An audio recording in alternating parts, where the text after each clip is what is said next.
Assalamualaikum warahmatullahi wabarakatuh. Alhamdulillahirabbil alamin. Segala puji bagi Allah Subhanahu wa taala yang telah melimpahkan rahmat, taufik dan hidayahnya kepada kita semua sehingga kita bisa berkumpul secara virtual pada kesempatan hari ini. Salat dan salam semoga senantiasa tercurah kepada junjungan kita Nabi Muhammad Sallallahu Alaihi Wasallam beserta keluarga, sahabat, dan pengikutnya hingga akhir zaman kelak. Pada kesempatan kali ini saya akan menyampaikan materi yang berjudul Manajemen Resiko Perbankan Syariah. Semoga apa yang saya paparkan dapat bermanfaat dan menjadi amal jariah untuk kita semua. Amin ya rabbal alamin. Adapun latar belakang dari resiko manajemen perbankan syariah, yang dimana perbankan syariah telah menunjukkan pertumbuhan yang sangat signifikan dan berkelanjutan, baik itu di Indonesia maupun secara global. Dengan aset yang terus meningkat dan pangsa pasar yang meluas, sektor ini menjadi pilar penting dalam sistem keuangan. Pertumbuhan ini tidak hanya mencerminkan penerimaan masyarakat terhadap prinsip-prinsip syariah, tetapi juga kebutuhan akan alternatif keuangan yang lebih adil dan etis. Adapun rumusan masalah yang pertama itu efektivitas penerapan manajemen resiko.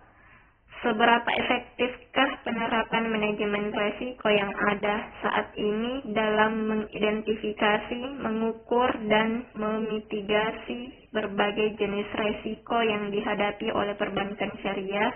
Kemudian yang kedua, risiko kepatuhan syariah. Bagaimana risiko kepatuhan syariah diidentifikasi dan dikelola dalam operasional perbankan syariah?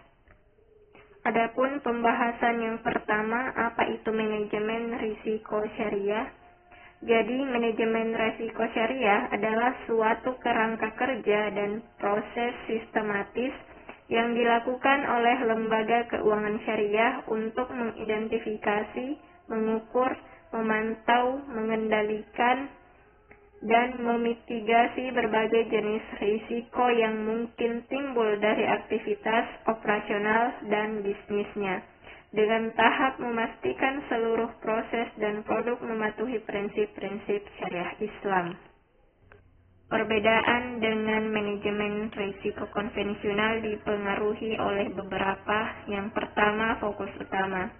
Selain profitabilitas dan stabilitas finansial, manajemen resiko syariah sangat menekankan pada kepatuhan syariah dan pencapaian tujuan syariah, yaitu keadilan dan pemerataan dan keberkahan. Kemudian yang kedua, akad dan produk. Risiko dalam perbankan syariah seringkali terkait dengan karakteristik akad seperti mudharabah, musyarakah, murabahah, ijarah yang memiliki profil risiko berbeda dari pinjaman berbasis bunga. Kemudian yang terakhir, larangan. Adanya larangan riba bunga, gharar, ketidakjelasan, maisir, judi, dan transaksi haram lainnya membentuk batasan unik dalam pengelolaan risiko dan pemilihan instrumen keuangan. Adapun prinsip-prinsip dasar, yang pertama, kepatuhan syariah. Setiap aspek manajemen risiko harus selaras dengan fatwa Dewan Syariah Nasional (DSN) dan prinsip-prinsip syariah fundamental. Kemudian yang kedua, keadilan. Penanganan risiko harus mencerminkan keadilan bagi semua pihak yang terlibat, baik bank, nasabah, maupun mitra. Kemudian yang ketiga, transparansi. Pengungkapan informasi yang jelas dan jujur mengenai risiko dan kinerja bank kepada stakeholder. Kemudian yang terakhir, akuntabilitas. Pertanggungjawaban penuh atas keputusan dan tindakan manajemen resiko, baik kepada pemegang saham maupun kepada Allah Subhanahu wa taala. Adapun beberapa jenis-jenis risiko dalam perbankan syariah, yang pertama, risiko kredit. Risiko kerugian akibat kegagalan pihak lawan, nasabah atau mitra dalam memenuhi kewajiban kontraktualnya. Kemudian risiko pasar. Risiko kerugian yang timbul dari perubahan kondisi pasar. Kemudian ada risiko operasional. Risiko kerugian yang diakibatkan oleh kegagalan atau tidak memadainya proses internal, manusia, sistem, atau dari peristiwa eksternal. Kemudian adapun risiko likuiditas. Risiko ketidakmampuan bank untuk memenuhi kewajiban jangka pendeknya saat jatuh tempo tanpa menimbulkan kerugian yang tidak dapat diterima. Selanjutnya, risiko reputasi. Risiko kerugian yang timbul dari persepsi negatif publik terhadap bank. Kemudian yang terakhir, risiko kepatuhan syariah. Risiko kerugian yang timbul akibat ketidakpatuhan bank terhadap prinsip-prinsip syariah, fatwa DSN, atau peraturan terkait perbankan syariah. Sebagaimana contoh pada studi kasus risiko kepatuhan syariah. Sebuah bank syariah meluncurkan produk pembiayaan baru yang disebut pembiayaan dana talangan Haji Plus. Produk ini dirancang untuk membantu nasabah yang ingin segera mendapatkan porsi haji tanpa menunggu antrian panjang. Namun, dalam skema produk tersebut, bank mengenakan biaya administrasi yang dihitung berdasarkan persentase dari jumlah dana talangan. Dan biaya ini diakui sebagai pendapatan di muka. Setelah beberapa waktu, Dewan Pengawas Syariah atau DPS internal bank menemukan bahwa skema pengenaan biaya administrasi tersebut menyerupai bunga dan tidak sesuai dengan prinsip akad syariah, pinjaman tanpa imbalan, yang seharusnya diterapkan pada dana talangan tersebut. Adapun beberapa dampaknya bagi bank, salah satu diantaranya yaitu yang pertama, pembatalan produk, kedua, sanksi regulator, ketiga, kerugian reputasi, keempat, potensi kerugian finansial. Namun adapun solusinya yaitu yang pertama, revisi akad, kedua, edukasi internal, ketiga, pengawasan DPS yang lebih ketat, keempat, komunikasi transparan.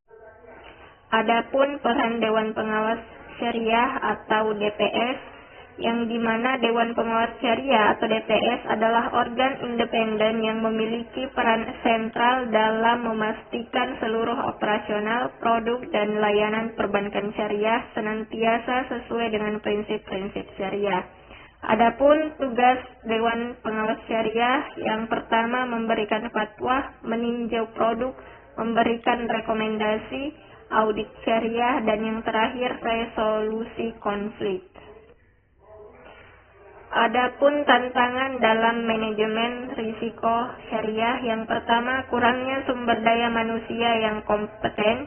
Sektor perbankan syariah membutuhkan sumber daya manusia yang tidak hanya memahami manajemen risiko secara umum, tetapi juga memiliki pemahaman mendalam tentang fikih muamalah dan prinsip-prinsip syariah. Kemudian yang kedua, kompleksitas produk syariah. Produk-produk perbankan syariah seringkali lebih kompleks daripada produk konvensional karena melibatkan berbagai akad. Kemudian yang ketiga, keterbatasan data dan informasi. Data historis yang relevan untuk analisis resiko pada produk syariah masih terbatas dibandingkan dengan produk konvensional. Kemudian yang terakhir, perubahan regulasi. Lingkungan regulasi untuk perbankan syariah terus berkembang dan seringkali mengalami perubahan. Adapun beberapa peluang dalam manajemen risiko syariah, salah satu diantaranya yaitu inovasi produk dan layanan. Dengan pemahaman yang lebih baik tentang risiko, bank syariah dapat berinovasi untuk mengembangkan produk dan layanan yang lebih sesuai dengan kebutuhan pasar dan prinsip syariah. Kemudian yang kedua, peningkatan efisiensi operasional.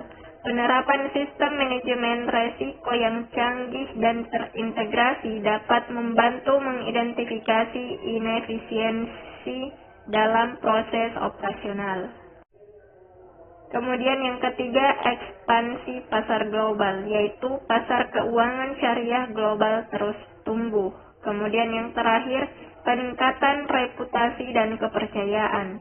Bank syariah yang terbukti memiliki manajemen risiko yang solid akan mendapatkan reputasi yang baik dan meningkatkan kepercayaan nasabah. Demikianlah presentasi dari saya. Semoga Allah Subhanahu wa taala senantiasa memberikan kita hidayah dan kemudahan dalam segala urusan. Terima kasih atas perhatiannya. Jazakumullah khairan katsira. Wassalamualaikum warahmatullahi wabarakatuh.